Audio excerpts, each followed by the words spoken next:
자, 이제 오늘 말씀을 나누는 시간을 갖겠습니다. 지금 계속해서 산상수훈을 하고 있죠. 산상수훈 중에서도 제일 첫 번째 나오는 대목에 8가지 복 있는 자들에 대해서 나옵니다. 어떤 자들이 복이 있는 자들인가? 그 8가지가 쭉 나오고 그들은 어떤 복을 받을 것인가? 쭉 해서 8가지 복이 나오죠. 그런데 전에도 말씀드렸고 누차 말씀드리지만 우리가 새겨야 될 것은 각각의 사람이 있어서 각각의 다른 복을 받는 것이 아니고 그리스도 안에 있는 삶을 사는 우리는 모두 8가지를 다 갖춰야 되는 것이고, 말하자면 심령이 가난해야 되고 애통해야 되고 온유해야 되고 그것이 동시적으로 이루어져야 되고, 그들에게 주어지는 복이 천국이요 위로요 땅이요 이런 것들이 동시에 우리에게 주어진다는 것을 아셔야 할 것입니다. 오늘은 지난 시간에 그래서 가난한 심령하고 온유한 마음에 대해서 말씀을 드렸었고요. 첫 번째 시간에 산상수훈. 두 번째 시간에는 그러면은 심령이 가난한 자가 받는 천국이란 과연 무엇인가에 대해서 우리가 말씀을 나눴습니다.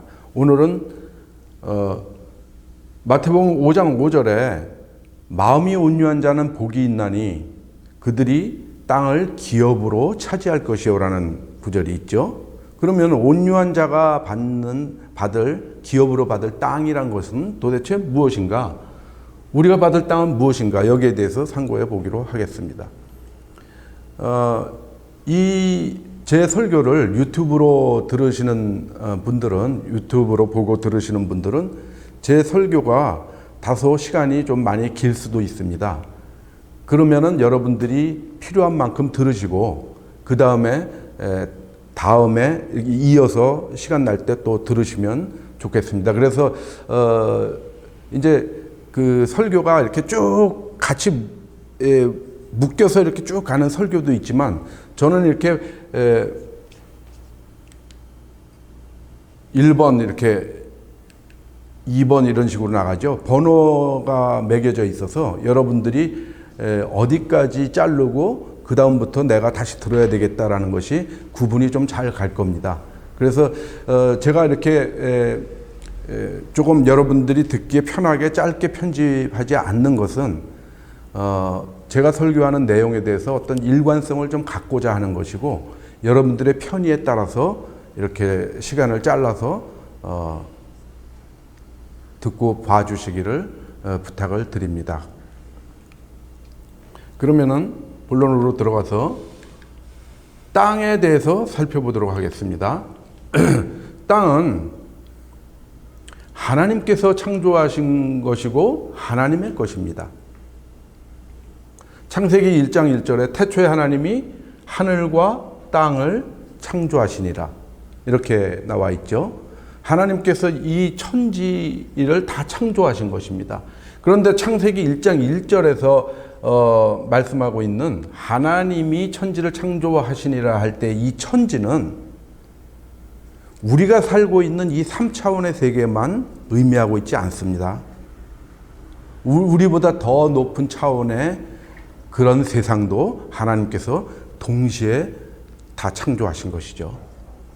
시편 89편에 보면 하늘이 주의 것이요 땅도 주의 것이라 세계와 그 중에 충만한 것을 주께서 건설하셨나이다 이렇게 말씀하고 계시죠. 시편에서 이렇게 찬송을 하고 있는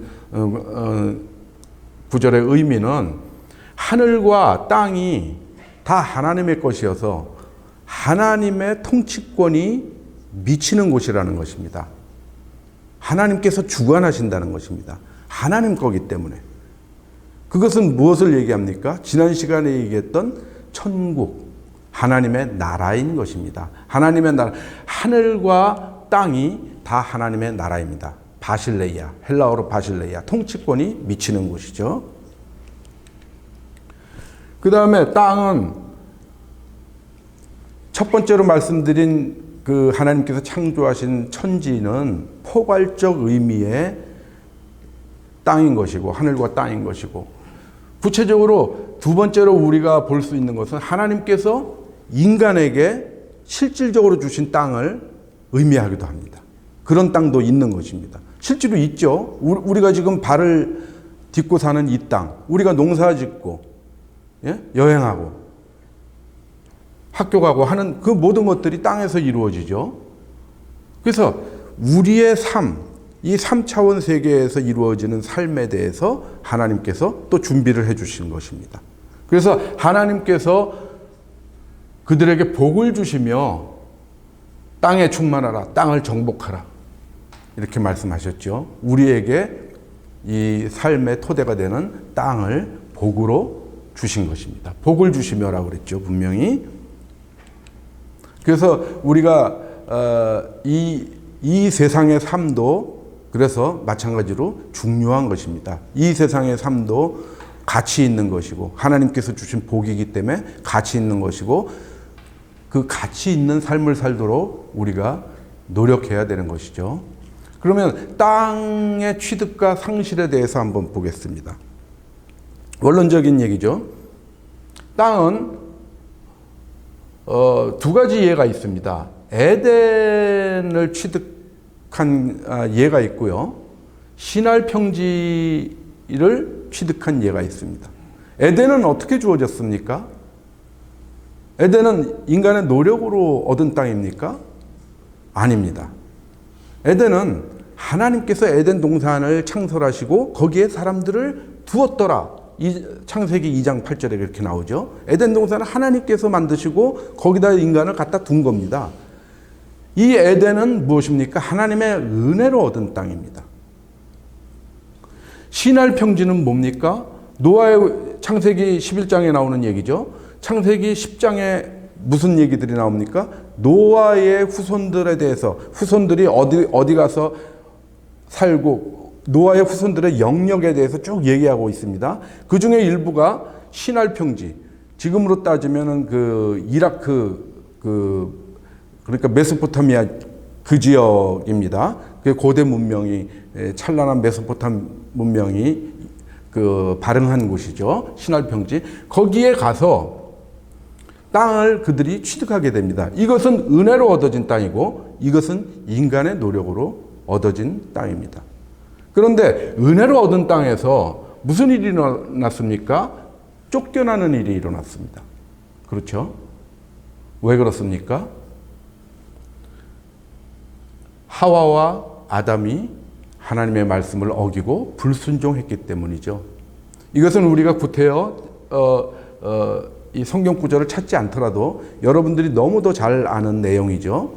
뱀의 유혹을 못 이겨서 하와가 하나님의 명령, 선악을 알게 하는 나무를 먹지 말라 하는 그 명령을 어겼죠. 이 불순종, 그 하나님의 명령을 어긴 불순종은 어디로부터 나옵니까? 불순종이라는 것은 무엇을 의미합니까? 불신입니다. 믿음이 없는 겁니다. 믿지를 않는 겁니다. 하나님을 창조주로, 나의 구주로 믿지 않아서 그 명령을 어기게 된 것이죠. 불순종하게 된 것입니다. 뱀이 유혹을 합니다. 야, 이거 먹고 죽는 게 아니고 이거 먹으면 너희 눈이 밝아져서 선악을 구별하게 될 거야. 그게 두려워서 하나님께서 먹지 말라고 그랬어.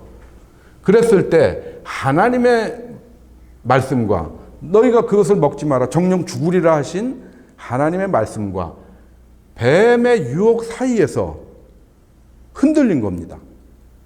의심한 거죠. 두 가지 말 사이에서 흔들리고 의심하는 것, 두 마음을 품은 것이죠. 그것이 믿음과 반대되는 행위입니다. 그래서 야고보께서 말씀하시죠. 야고보서에서 믿음으로 구하고 조금 더 의심하지 말라 그러죠. 의심하는 자는 마치 바람에 밀려 요동하는 바다와 같으니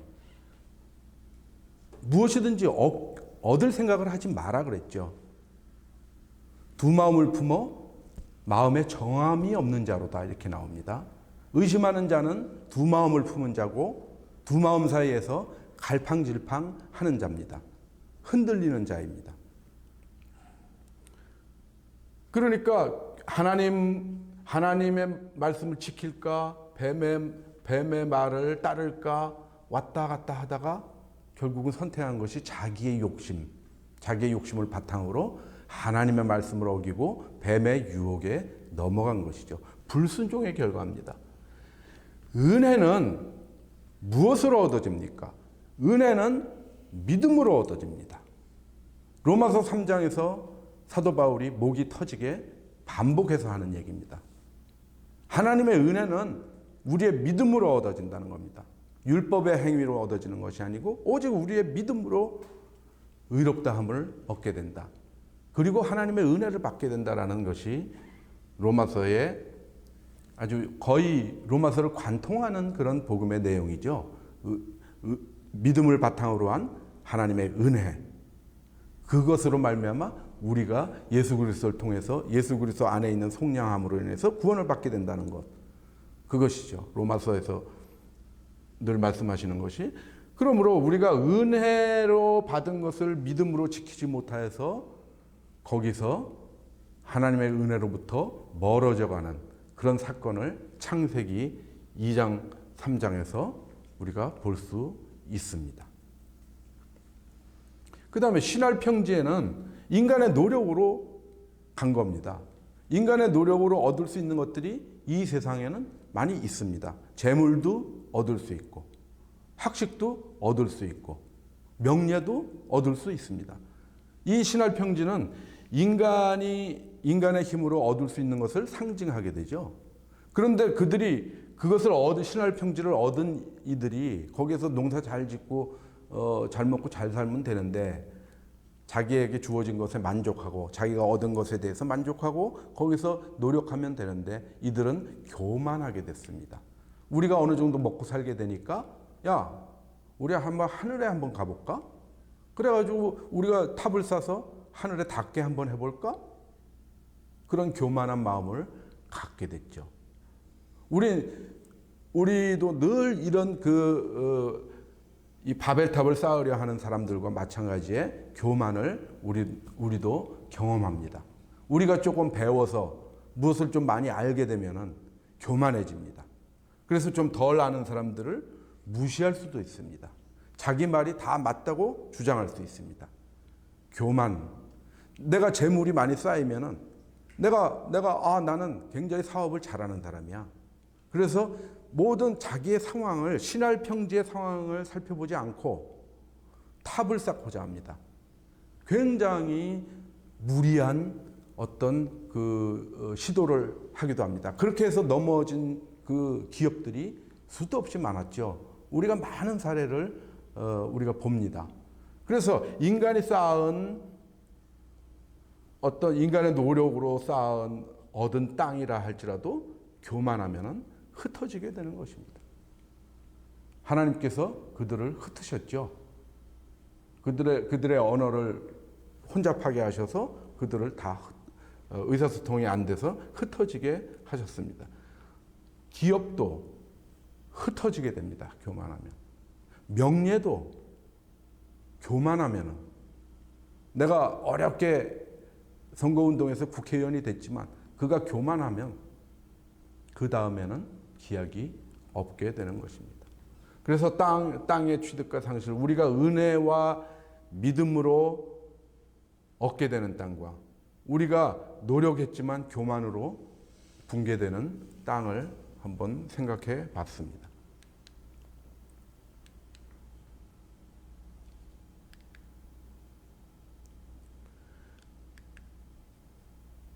근데 성경은 언약의 땅을 얘기하고 있습니다. 이 언약의 땅은 하나님께서 약속하신 땅입니다. 에덴에서 아담과 하와가 불순종으로 에덴을 잃었습니다. 거기서 추방당했습니다. 그런데 하나님께서는 계속해서 우리 하나님의 자녀들한테 어떻게 대하시느냐 하면은 우리가 하나님 곁을 떠나가면은 하나님한테 불순종하고 그렇게 되면 하나님께서 우리를 이렇게 징벌을 하십니다. 그렇지만 징벌한 상태로 계속해서 놔두시는 게 아니고 다시 긍휼을 베푸시죠. 왜 그렇습니까? 하나님은 본질이 사랑이시기 때문에 그렇죠. 그래서 하나님께서 다시 아브라함한테 그 잃었던 땅에 대한 것을 다시 한번 약속을 하십니다. 이때 하나님께서 아브라함한테 명령하시죠. 창세기 12장에 나오죠. 네 친척과 네 모든 것을 버리고 내가 명하는 곳으로 가라. 그러죠. 그럴 때 아브라함이 어떻게 했습니까? 12장 4절을 보면 여호와의 뜻을 따라, 여호와의 말씀을 따라 이렇게 나오죠. 무조건 믿고 순종하는 것입니다. 그렇게 했을 때 얻어진 언약의 땅이 나오죠. 창세기 15장 18절에 보면 하나님께서 그와 언약을 맺으사 애굽강에서부터 유브라데 큰 강 유브라데까지 그 땅을 주기로 자손들에게 주기로 약속을 하시죠. 언약을 하십니다. 언약. 그래서 보면은 창세기 15장 18절에 애굽강에서부터 유브라데 강까지 그것이 다윗 왕 솔로몬 왕의 전성기 때 차지한 그 이스라엘 왕국의 영토죠. 아브라함 때 이루어진 건 아니지만 그 자손들한테 주시겠다고 약속하신 거니까 그 언약이 이루어진 상황입니다. 역사적으로 이루어진 것이죠. 언약의 땅이 모세에서는 어떻게 나타납니까? 모세에게는 하나님께서 말씀하시기를 비교를 해줍니다. 애굽 땅과 약속하신 땅을 비교를 해주십니다. 그래서 처음에 애굽 땅은 무엇이냐면 인간이 관리하는 땅입니다. 신할 평지 같은 곳이죠. 인간이 관리해서 인간의 노력으로 먹고 살아야 되는 땅이죠. 바로 우리가 사는 이 땅입니다. 이 땅은 무슨 땅이냐면 인간이 관리하는 땅입니다. 인간의 노력으로 열심히 살아야 되는 현실적인 땅입니다. 교만하지 않으면서 자기의 분수를 알아가면서 열심히 사업하고 열심히 공부하고 그래야 되는 땅이죠. 그래서 신명기에 보면은 애굽 땅이 나오죠. 애굽 땅은 무슨 땅이냐? 너희가 파종한 후에 발로 물대기를 채소밭에 댐과 같이 하였거니와. 너희가 한 거죠. 너희가 인간이 관리하는 겁니다. 여기서 발로 물대기를 왜 발로 물댈까 그랬는데 애굽 땅에서는 어떻게 했냐면은 이집트에는 그 강이 나일강이 있죠. 나일강에서 이렇게 뭐라 그럽니까? 그 물레방아 같은 걸로 해가지고 나일강의 물을 경작지로 이렇게 펐습니다. 이렇게 퍼 올려서 이렇게 나무 같은 걸로 수로를 만들어서 이렇게 쭉 물을 보냈죠. 그걸 발로 밟아서 그런 겁니다. 그래서 어떻게 발로 이렇게 뭐 하는 그런 게 아닙니다.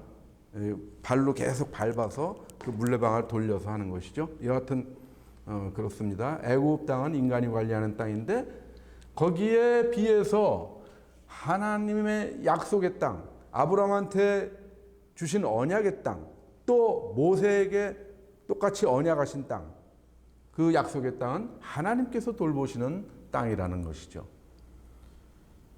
출애굽기 6장에 보면은 내가 아브라함과 이삭과 야곱에게 주기로 맹세한 땅, 그리고 너희에게 주어서 기업을 삼게 하는 그 땅이죠. 하나님께서 주기로 약속하신 땅, 언약의 땅. 그것은 내 하나님 여호와께서 돌보아 주시는 땅이라. 하나님께서 직접 돌보아 주시는 땅입니다. 여기의 땅이 아니라는 것을 어느 정도 눈치챌 수 있으실 겁니다. 우리가 발을 딛고 사는 이 땅은 하나님께서 일일이 간섭하고 돌보시지 않습니다.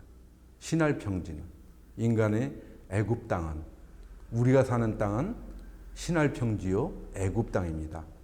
인간이 열심히 발로 물을 대야 되고 열심히 경작하고 노력해야 되는 그런 땅입니다. 하나님이 돌보시는 땅은 무엇일까요? 온유한 자는 복이 있나니 저들이 땅을 기업으로 차지할 것이며, 이렇게 나왔습니다. 그러면 온유한 자가 기업으로 차지할 땅은 과연 무엇이겠습니까? 우리가 발 딛고 사는 이 땅이겠습니까? 그것이 아니겠지요. 그것이 아니라는 것을 한번 보겠습니다. 모세가 있습니다. 민수기에 보면은 모세는 온유함이 지면의 모든 사람보다 더하더라, 이렇게 나옵니다. 그러면 지면의 모든 사람보다 모세는 땅을 훨씬 더 많이 차지해야 될 거 아니겠습니까? 온유한 자가 받을 땅이 이 땅이라면, 이곳에 있는 땅이라면 모세는 그 누구보다도 많은 부동산을 소유하고 있어야 될 거 아닙니까? 이 땅에 지금 부동산 문제로 막 시끄럽고 그런데 이 땅을 많이 차지하는 사람들, 아파트 여러 채 있는 사람들 다 온유하십니까? 아니죠. 그래서 여기에서 온유함은 우리가 생각하는 그 온유함도 아니거니와, 이 땅은, 온유한 자가 받을 땅은 또 우리가 생각하는 이곳에 있는 땅이 아니라는 것을 아실 것입니다. 온유함에 대해서는 산상수훈 첫 시간에 자세히 말씀을 드렸죠. 온유함이라는 것은 마음이 순둥순둥하고 이렇게 성격이 부드러운 그런 것을 말하는 게 아니고, 온유하다는 것은 자기를 낮추고 자기를 비워서 그것에 오직 하나님께 순종하는 믿음만을 채워놓은 그 상태가 온유함입니다. 그래서 죽기까지 복종하는 것, 그것이 빌립보서 2장 5절부터 8절까지 그리스도 예수의 마음에 대해서 설명하고 있죠. 그것이 온유함입니다. 그것이 지면의 모든 사람보다 더하더라는 겁니다. 모세는 자기를 비우고 낮춰서 하나님 앞에 비우고 낮춰서 하나님의 말씀에 죽기까지 복종하는 것에서 지면의 모든 사람보다 더하더라, 이렇게 말하고 있는 것입니다. 모세의 최후는 어떻게 됩니까? 땅을 많이 얻어서 부자로 살다가 죽었습니까? 신명기를 보시죠. 신명기 거의 마지막 쪽에 나오는 32장에 보면은 내가 이스라엘 자손에게 주는 땅을 맞은편에서 바라보기는 하겠지만 그리로 들어가지는 못하리라. 모세는 어디까지 갔습니까? 그 모압산 있는 데까지만 갔죠. 그 요단강을 건너면은 가나안이 나오죠. 젖과 꿀이 흐르는. 모세는 온유함이 지면의 모든 사람보다 더하니까 그 젖과 꿀이 흐르는 가나안에서 제일 넓은 평수에서 별장 짓고 왕궁 짓고 그러고 살았어야 되는 거 아닙니까? 그런데 하나님께서 너 맞은편에서 넌 쳐다보기만 하지 그 땅에 들어가지는 못해, 이렇게 말씀하시고 계시죠. 근데 왜 못 들어갔죠? 모세가?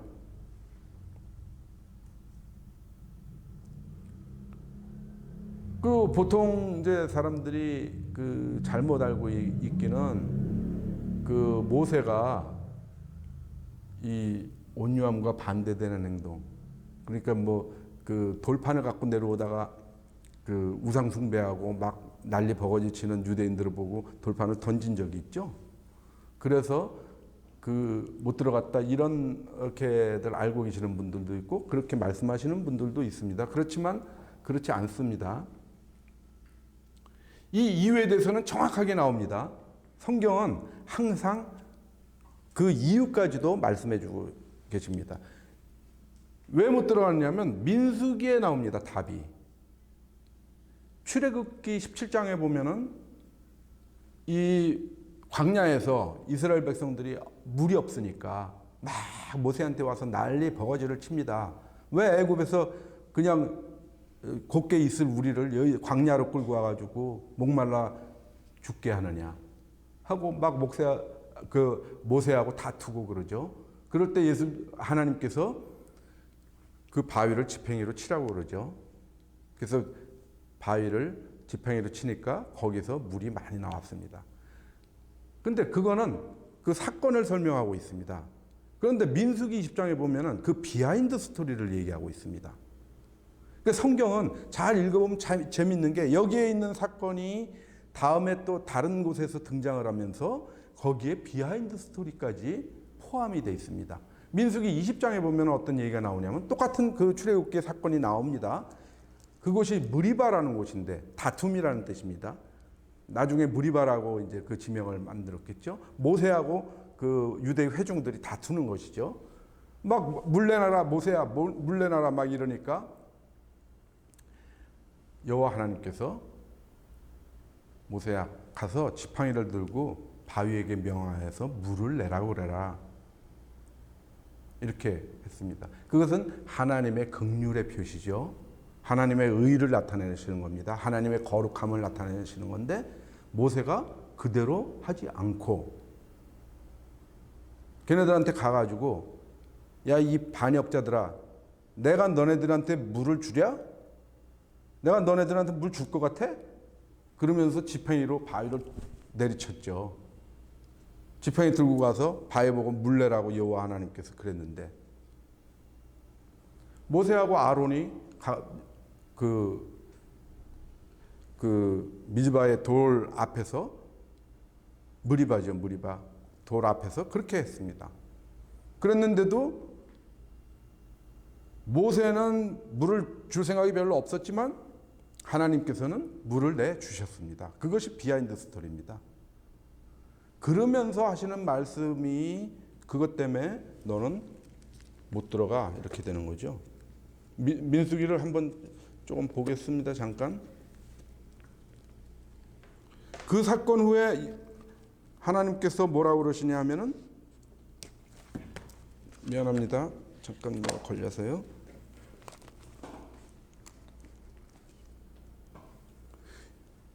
그 사건 직후에 여호와께서 모세와 아론에게 이르시되 너희가 나를 믿지 아니하고 이스라엘 자손의 목전에서 내 거룩함을 나타내지 아니한 고로 너희는 이 회중을 내가 그들에게 준 땅으로 인도하여 드리지 못하리라. 너 그 가나안으로 못 들어간다라는 것이죠.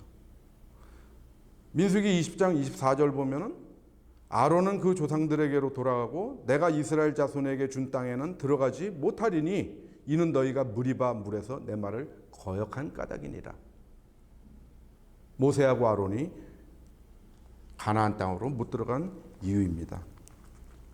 땅을 설명함에 있어서 그렇게 중요한 문제는 아니었지만 여러분들이 왜 못 들어갔지? 모세는. 그런데 궁금증을 가지고 계속 오늘 밤잠을 못 자고 그러실까봐 못 들어간 이유에 대해서 잠깐 말씀을 드렸습니다. 에피소드였습니다. 그러니까 모세가 온유함이 그렇게 모든 사람보다 뛰어난 사람이었지만 땅을 얻지 못했죠. 그러면 예수님은 어떻습니까? 예수님 당신 자신이 이렇게 말씀하십니다. 나는 마음이 온유하고 겸손하니 이렇게 말씀하십니다. 예수님은 마음이 온유하고 겸손하다고 말씀하셨습니다. 그런데 예수님이 이 땅에서 이 3차원의 세계에서 많은 땅을 가지고 떵떵거리면서 땅땅거리면서 사셨습니까? 안 그러셨죠. 못 그러셨습니다. 누가복음에 보면은 예수께서 이르시되 여우도 굴이 있고 공중의 새도 집이 있지만 인자는 머리 둘 곳이 없도다.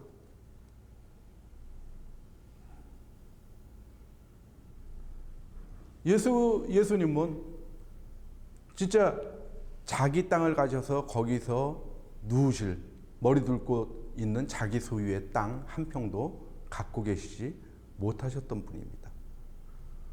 마음이 온유하고 겸손한데 모세도 예수님도 이 땅에서 땅을 얻지 못하였습니다.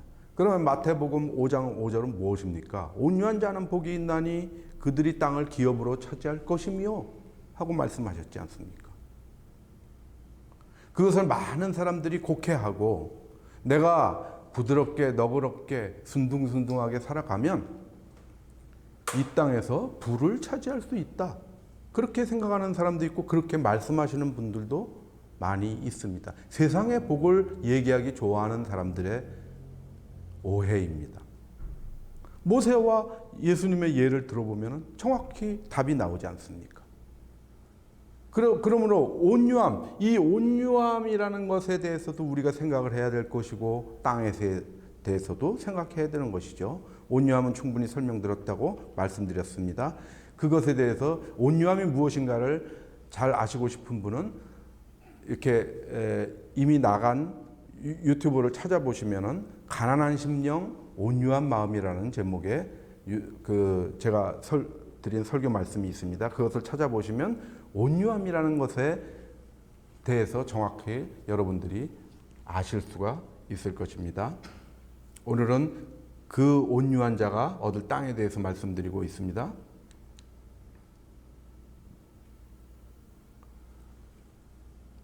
이 온유한 자가 예수님께서 산 위에서 말씀하신 온유한 자가 얻을 수 있는 땅이라는 것은 그럼 무엇일까요?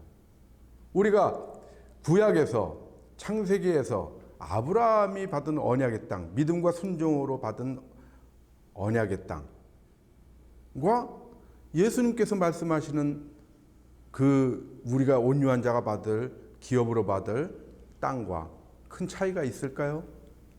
그것을 살펴보도록 하겠습니다. 온유한 자가 받을 땅은 소망의 땅입니다. 아브라함의 예를 보겠습니다. 아브라함이 순종과 믿음으로 언약의 땅을 얻었죠. 언약의 땅은 무엇입니까? 소망이죠. 언약의 땅은 주기로 약속한 땅이죠. 그것을 믿음으로 소망하는 것이죠. 소망은 무엇을 근거로 합니까? 믿음을 근거로 합니다. 믿음이 없으면 소망이 없습니다. 믿지 않는 것을 어떻게 바라겠습니까? 믿으니까 우리가 바라게 되는 것이죠. 아브라함의 순종과 믿음으로 이 언약의 땅, 즉 소망을 얻게 되는 것을 살펴보도록 하겠습니다. 이것은 성경 구절을 자세히 봐야 될 것입니다. 히브리서 11장 8절, 믿음으로 아브라함은 부르심을 받았을 때 순종하여 장래 유업으로 받을 땅에 나갈새 갈 바를 알지 못하고 나갔으며, 갈 바를 알지 못하고 나갈 때 무엇이 바탕이 되어야 됩니까? 믿음이죠.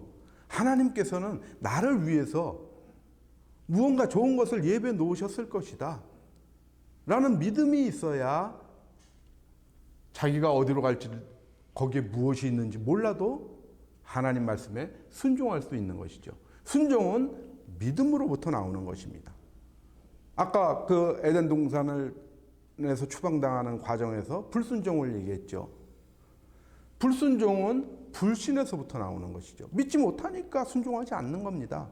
믿으면 순종하게 돼 있는 것입니다. 그래서 믿음과 순종은 거의 같은 동의어로 쓰이기도 합니다. 같이 있는 것입니다. 믿음과 순종은 한 덩어리인 것이죠. 그 다음 절을 보면은 믿음으로 그가 이삭과 야곱으로 더불어 장막에 거하였으니, 이렇습니다.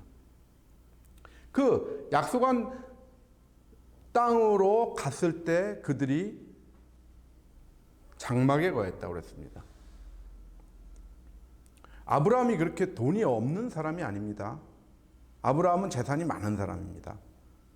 그 거느린 양과 이런 가축들이 굉장히 많고 그 식솔들도 많고 무슨 하다못해 그 부인도 많고 자식도 많고 막 종도 많고 그런 아주 거부입니다.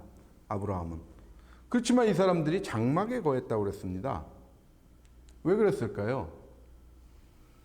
그들은 거기 자기가 머무는 땅이 하나님께서 약속하신 땅이 아니라고 봤던 겁니다.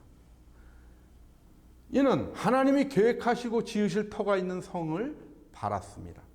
아브라함이 소망한 곳은 그 자기가 양치고 농사짓고 그 땅이 아니었습니다. 자기 발을 딛고 사는 이 땅이 아니고 하나님께서 약속하신 땅은 하나님이 계획하시고 지으실 터가 있는 성이다. 그것을 바랐다는 겁니다.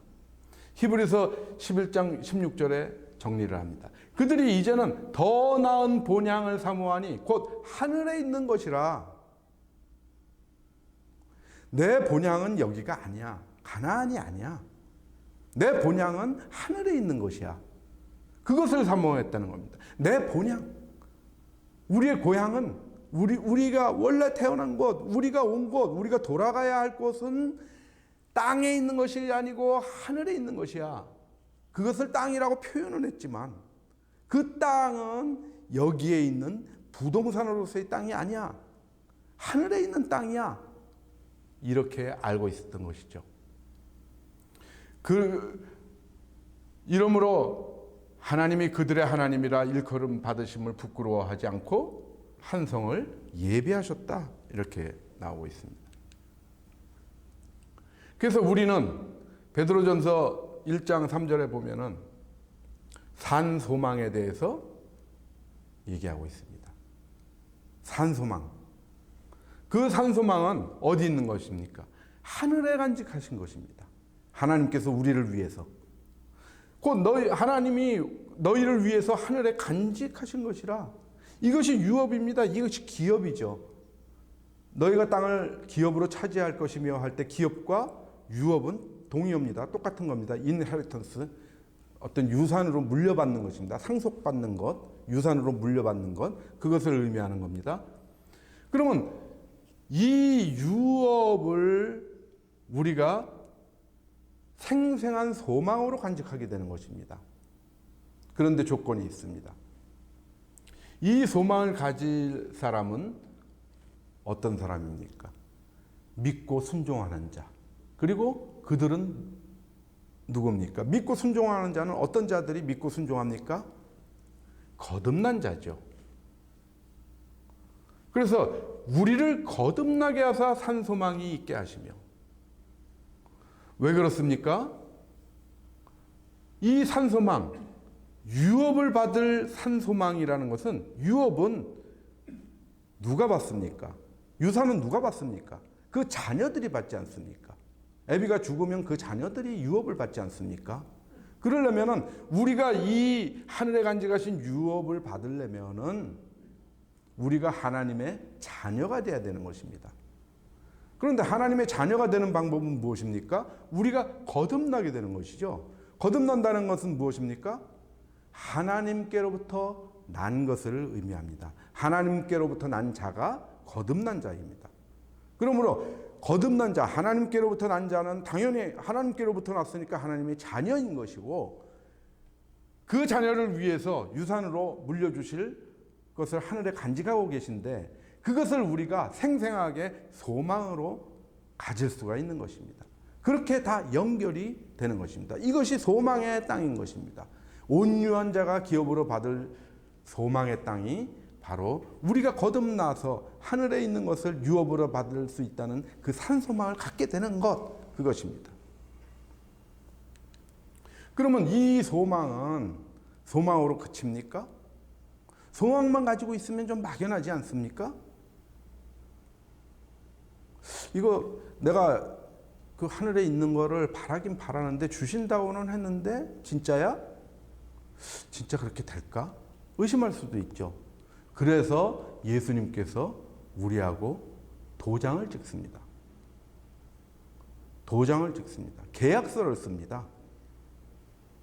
그거 줄게. 그거 확실한 거야. 너 사인해. 히브리서 9장 15절에 이로 말미암아 그는 새 언약의 중보자시니 이는 첫 언약 때에 범한 죄에서 속량하려고 주구사 부르심을 입은 자로 하여금 영원한 기업의 약속을 얻게 하려 하십니다. 영원한 기업의 약속을 새로 계약을 맺으신 겁니다. 이 계약은 누구와 누가 맺은 것입니까? 예수님과 우리가 맺은 계약입니까? 그것은 아닙니다. 계속해서 이거 주시겠다고 한 분이 누굽니까? 하나님이시죠?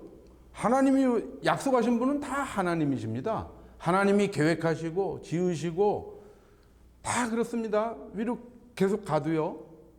이거 아브라함하고 약속한 분이 누굽니까? 하나님입니다. 계속 우리가 유업으로 받을 땅, 언약의 땅에 대해서는 계속해서 하나님께서 약속하셨습니다. 그래서 새 언약을 예수님과 우리가 맺은 게 아니고 예수님이 중보자가 되신 겁니다. 영어로 미디에이터, 중보자. 언약을 맺는데 하나님과 우리 성도 사이에 계약을 맺는데 그 계약을 성사시킨 분이라는 겁니다. 예수님은. 중보자라는 것은 계약을 성사시키는 사람을 얘기합니다. 이 계약이 좀 되게 해 주십시오 하고 원하고 청하고 하는 것은 탄원이죠.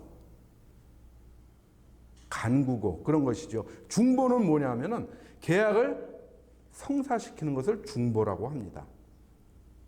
그래서 중보자는 오직 예수 그리스도 한 분이죠. 그래서 우리가 교회에서 중보기도라는 말을 쓰는데 그것은 상당히 어휘를 잘못 쓰고 있는 것이죠.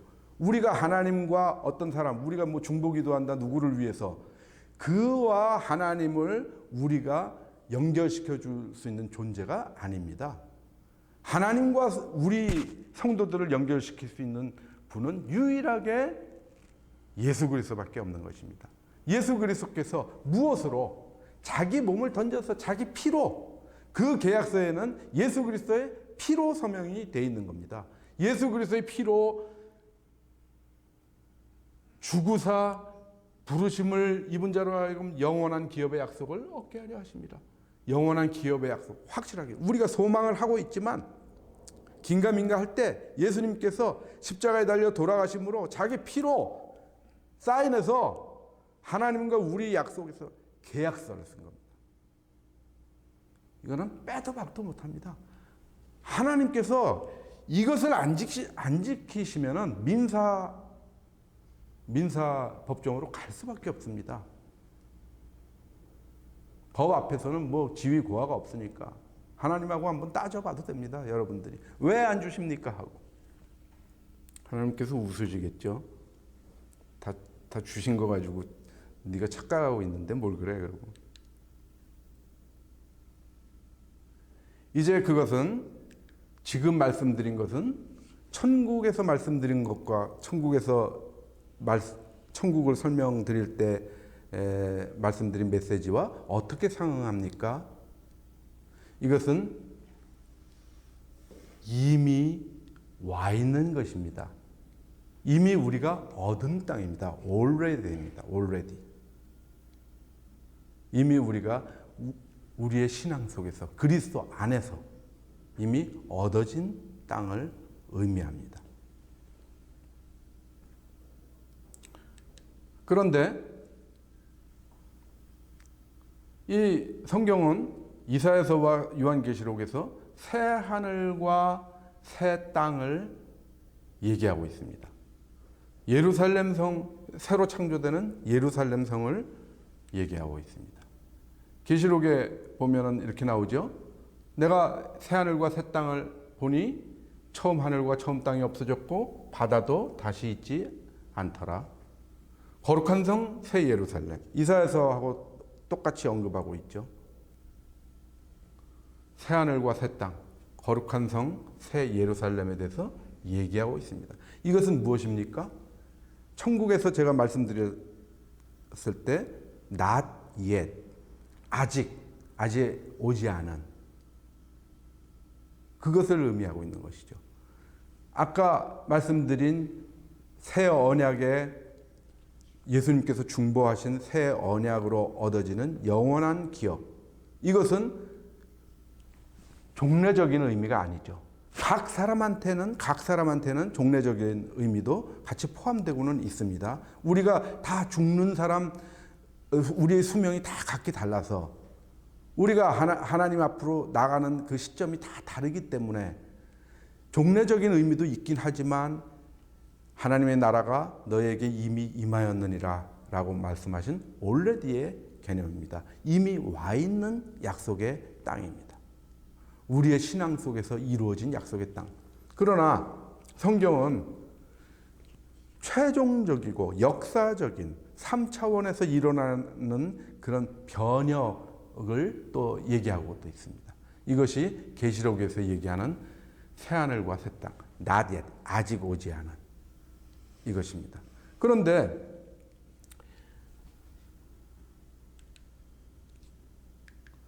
이 계시록에서 새하늘과 새 땅, 거룩한 성, 새 예루살렘, 이것은 누가 얻을 수 있는 것입니까? 누구에게 주어지는 것입니까?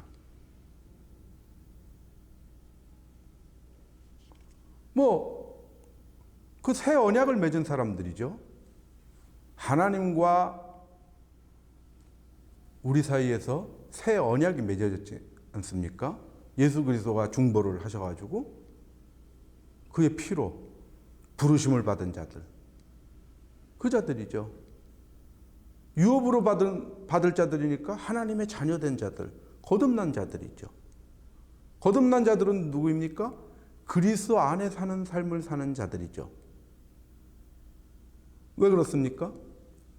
이것을 얻을 수 있는 사람은 천국을 말씀드릴 때도 얘기했지만 위에서부터 이렇게 거룩한 하나님께로부터 하늘에서 내려오니, 하늘, 우리가 보는 하늘이 아닙니다. 저 하늘에서 새 예루살렘 성이 이렇게 쭉 내려와서 여기 쿵 하고 셋업이 되고 그런 게 아닙니다.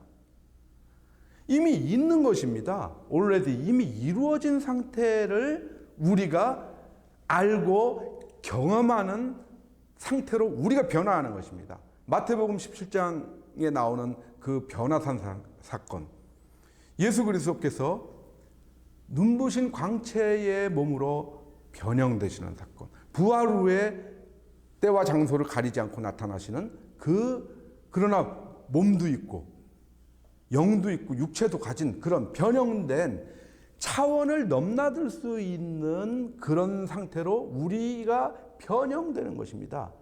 그래서 이것을 얻을 수 있는 사람들은 거듭난 자들인데, 거듭난 자들은 어떤 상태인 사람들입니까? 새로운 피조물인 것입니다. 그런즉 누구든지 그리스도 안에 있으면 새로운 피조물이라, 차원을 달리하는 피조물이 되는 것입니다. 그리스도 안에 있으면, 그리스도 안에 옛 것은 없어지고 우리가 새 것이 됐다고 얘기를 했죠. 모든 것이 새롭게 되는 겁니다. 그리스도 안에 있으면 새로운 피조물이 돼서 새 하늘과 새 땅을 보니 처음 땅이 없어지고 옛 것은 사라지고 우리가 새 것이 되는 것입니다. 그런 상태가 되는 것입니다. 새 하늘과 새 땅을 우리가 경험하게 되는 것입니다. 마음속으로 경험하는 건 아닙니다. 그렇다고 이론적으로 경험하는 거 아닙니다. 실제로 있는 것입니다. 있는 건데 우리가 감지하지 못하고 있는 겁니다. 왜냐하면 우리는 3차원에 갇혀있는 한계의 어떤 육체이기 때문에 그렇습니다. 있는데 모르고 있는 겁니다. 그러나 그것을 하나님의 능력으로 우리를 변화시키는 겁니다. 그러면 그 차원의 벽이 허물어지고, 나중에 하늘을 설명드릴 때 더 상세히 말씀드릴 수 있을 겁니다. 그것이 무너진다고 했습니다. 그 경계선이 무너진다는 말씀이 성경에 나옵니다. 차원의 경계벽이 무너지는 것이죠. 그것을 우리가 경험하는 그런 몸이 되는 것입니다. 이것은 실존적으로 일어나는 사건입니다, 여러분. 그냥 상상의 어떤 망상의 그런 것이 아닙니다. 그냥 우리가 막연한 죽은 소망이 아닙니다. 산 소망입니다. 살아있는 소망입니다. 그것을 이루어 주시기 위해서 예수님께서 십자가에 달려 돌아가신 것입니다. 그 피로 계약서 쓰신 것입니다. 그것을 알아야 됩니다, 여러분. 이것을 여러분들이 믿음으로 받아들이시길 바랍니다. 그러면은 근데 계시록에서는 이렇게 얘기를 합니다. 21장 7절인가요? 보면은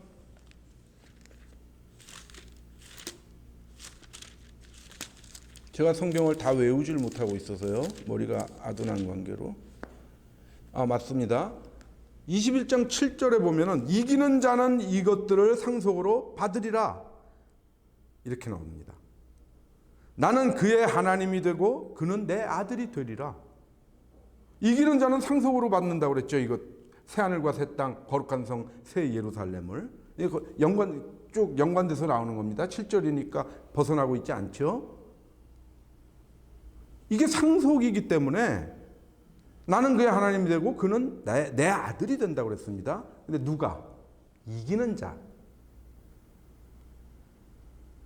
이기는 자라고 딱 얘기하고 있습니다. 요한계시록에서는. 그러면 이기는 자는 도대체 누구입니까? 이기는 자에 대해서는 여기 요한계시록에서는 정의하고 있지 않습니다. 성경은 그러나 해답을 주고 있습니다. 우리가 성경을 볼 때 의문을 가져야 됩니다.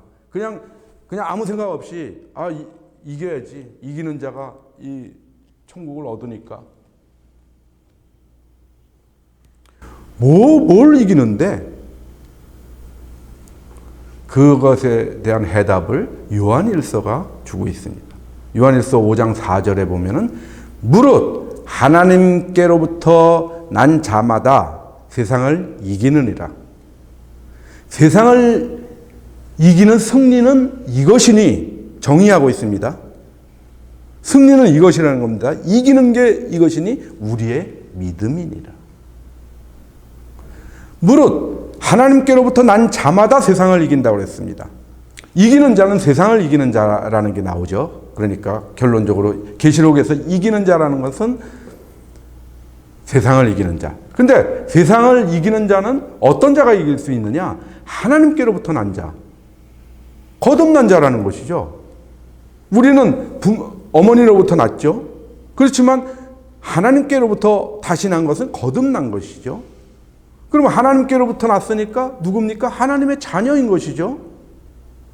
그러니까 상속을 받는 것입니다. 그렇게 성경은 전부 연결이 되어 있고 복음은 결국 한 가지 얘기를 하고 있는 것입니다. 거듭나라. 거듭나서 하나님의 자녀로 살면서 그리스도 안에 있는 삶을 살아가라. 새로운 피조물로 살아가라. 이것을 계속해서 말씀하고 있습니다. 이렇게 말씀하신 복음도 저렇게 말씀하신 복음도 결국은 다 그렇게 연결이 돼 있는 것입니다. 요한일서 5장 4절에 그렇게 정의를 하고 있습니다. 이제 결론을 맺겠습니다.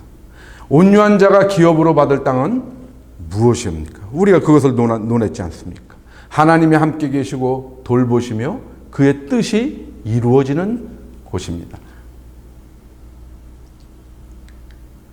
계시록 21장 1절부터 2절까지 새하늘과 새 땅, 거룩한 성, 새 예루살렘을 언급했는데 그 바로 이어서 3절부터 쭉 이렇게 그 새하늘과 새 땅, 새로운 성 예루살렘에 대해서 설명하는 구절이 쭉 나오는데 가장 핵심은 무엇이냐? 그 바로 다음 절에 나오는 하나님이 그들과 함께 계신다는 것입니다. 하나님이 우리와 함께 계시는 곳. 그것이 온유한 자가 받을 땅입니다. 그 땅에서는 하나님이 우리와 함께 계시는 것입니다. 또한 하나님께서 돌보아 주시는 땅입니다. 하나님이 함께 계시니까 함께 계시면은 뭐 답니까? 함께 계시면서 계속해서 우리를 관찰하고 우리를 돌보아 주시는 것이죠. 언제부터 언제까지? 연초부터 연말까지입니다. 이게 몇 년도 딱 정해져 있지 않습니다. 연초부터 연말까지니까 계속해서 2020년까지 하나님께서 돌봐주셨죠. 그 다음에 안 돌봐주십니다. 하나님한테 기도합니다. 왜 안 돌봐주시죠? 그러니까 내가 연말까지 돌봐줬지 않냐? 그러면 우리가 할 얘기가 있습니다. 몇 년도라고 정해지지 않았지 않습니까? 그럼 하나님께서 아 그러네 하고 돌봐주십니다. 몇 년도라고 정해져 있는 거 아닙니다. 연초부터 연말까지 여호와의 눈이 항상 그 위에 있느니라. 항상 우리를 보시고 관찰하시는 우리와 함께 계신 그런 땅이 온유한 자가 기업으로 받을 땅입니다. 그 땅은 이 땅에 있겠습니까? 여기 있겠습니까? 아니라는 건 충분히 말씀드리고 여러분 다 느꼈죠?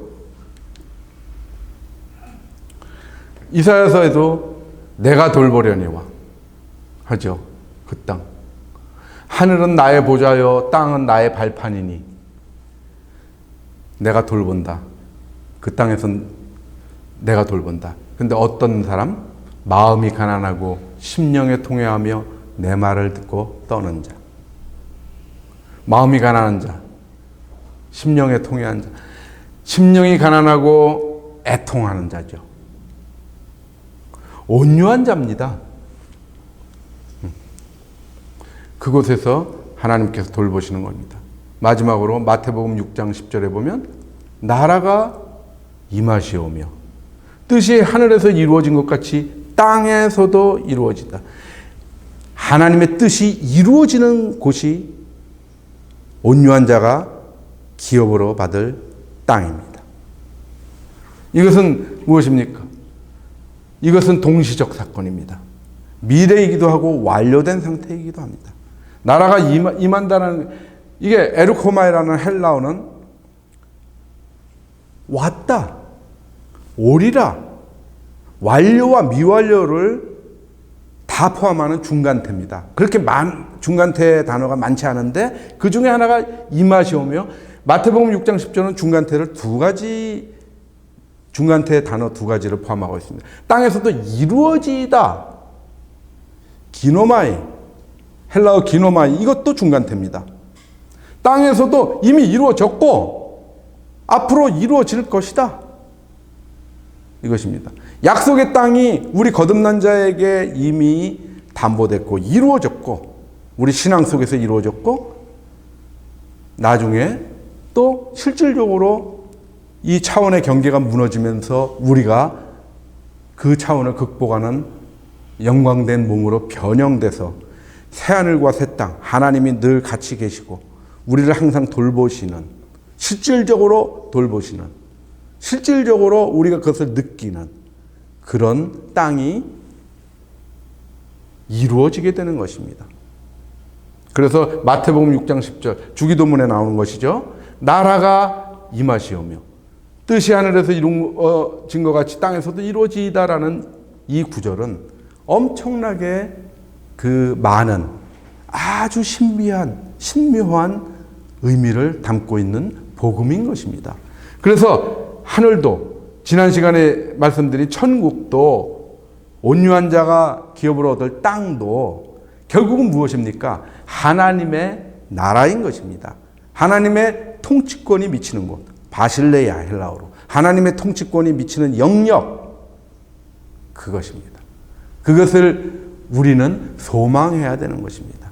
이 땅 하나님의 나라가 하나님의 통치권이 미치는 하나님의 나라 곧 하나님의 천국과 땅과 이것을 우리가 소망하면서 그것을 얻기 위한 삶 우리가 거듭난 자로 그리스도 안에 있는 삶을 살아가는 저와 성도 여러분이 되시기를 주님의 이름으로 간절히 기도드리면서 이 말씀을 마치겠습니다.